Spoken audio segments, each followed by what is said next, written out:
पाकिस्तान को नए प्रोग्राम में कितना फंड मिलेगा, कुछ कहना कबल अस वक्त है। IMF ने नई हुकूमत की जानिब से अहदाफ की तकमील से मुतालिक कारकर्दगी की जायजे का लाजमी हिस्सा करार दे दिया।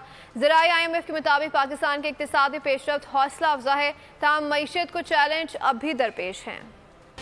पाकिस्तान और IMF मुलाकात की अंदरूनी कहानी बोल न्यूज़ की ज़बानी। ज़राए IMF का कहना है कि पाकिस्तान को आगे बढ़ने के लिए सियासी मुश्किलात से निपटना होगा। सियासी जमातों से प्रोग्राम की कामयाबी के हवाले से बातचीत जुलाई में की गई। पाकिस्तान को देर पर शरह नमू दरकार है। IMF की तजावीज़ पर पाकिस्तान ने अमल दरामद किया है। ज़राए IMF के मुताबिक पाकिस्तान को कर्जे की वापसी से मुतालिक मामलात बेहतर हो सकते हैं। गर्दिशी कर्जे पर अगर काबू ना पाया गया तो पाकिस्तान को नरखों में इजाफा करना पड़ेगा। स्टैंड बाई अरेंजमेंट मुआहदा अप्रैल में खत्म होगा। नए IMF प्रोग्राम से मुतालिक अभी कुछ कहना कब्ल वक्त होगा। मौसमियाती तब्दीली से मुतालिक इक़दामात माशी अहदाफ के साथ करने होंगे। पाकिस्तान और IMF के दरमियान बातचीत मुआहदों पर बात नहीं हुई। मेंबर ममालिक के दरमियान होने वाले मुआहदों पर IMF बात नहीं करता। सब्सक्राइब करें और बेल दबाएं ताकि कोई खबर रह न जाए।